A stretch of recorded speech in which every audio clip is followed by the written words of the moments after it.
dans ce nouvel épisode des Blabla de Sandra. Si tu apprécies ce contenu, pense à t'abonner, à liker et à partager. Je t'invite à découvrir mon dernier bébé de papier paru à ce jour en auto-édition, L'amour minimaliste, une romance qui parle de deuil, de résilience et de renaissance à travers un nouvel amour avec tendresse, humour, passion et sensualité. Fin de la page promo. Je me suis lancé le défi de publier tous les jours depuis le 15 juillet 2025 sur mes réseaux sociaux. Tous les jours, sans exception. Et pourtant, mon contenu ne fait pas rêver les foules. Je ne parle pas de sujets tendance, je ne surfe pas sur l'actualité brûlante, je ne suis pas une reine du montage vidéo, je fais des podcasts. Je parle d'auto-édition, un sujet de niche très niché. Avec le temps, une chose est devenue claire pour moi, ce n'est pas dans mon tempérament de courir après les likes. Ça ne fait pas 6 mois que je le sais. J'ai essayé de comprendre pourquoi. Pourquoi certaines publications marchent et d'autres non, pourquoi certains comptes explosent pendant que le mien reste discret, et surtout, pourquoi, malgré tout, je continue. La réponse n'est pas très instagrammable. J'ai besoin de cohérence. Pas de validation extérieure permanente, pas de chiffres flatteurs pour me donner l'illusion d'avancer, mais de la cohérence entre ce que je pense, ce que je fais et ce que je partage. Au fil des mois, je me suis rendu compte d'une chose un peu dérangeante à admettre. Je ne crée pas ce contenu uniquement pour les autres, je le crée aussi,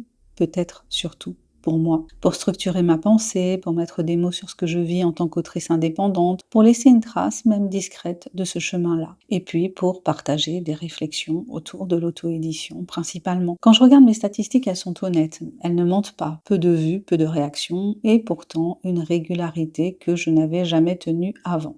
Et c'est peut-être là que réside l'essentiel. Ce podcast, ces publications quotidiennes, ce n'est pas une stratégie de croissance fulgurante, c'est une pratique, une autodiscipline, un rendez-vous avec moi-même. Je n'ai pas besoin que chaque épisode soit écouté par des centaines de personnes, j'ai besoin qu'il existe, qu'il soit aligné avec ce que je suis capable de donner aujourd'hui. Paradoxalement, c'est cette absence de pression qui me permet de durer.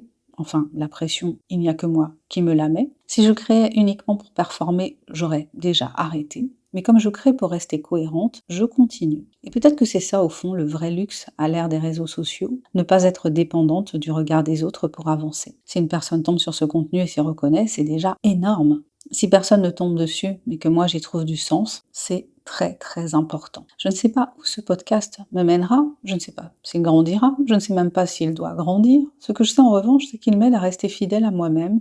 Et aujourd'hui, c'est exactement ce dont j'ai besoin pour tenir sur la durée. Merci d'avoir écouté cet épisode des Blabla de Sandra. Si tu as aimé cette réflexion, n'hésite pas à partager ce podcast et à me dire quel est ton point de vue sur la question. Je te dis à très bientôt pour un nouvel épisode des Blabla de Sandra. Allez, abonne-toi, commente si tu l'oses, like et partage. Et pense à découvrir mon dernier bébé de papier paru à ce jour, L'amour minimaliste, une romance qui parle de deuil, de résilience et de renaissance à travers un nouvel amour avec tendresse, humour, passion et sensualité.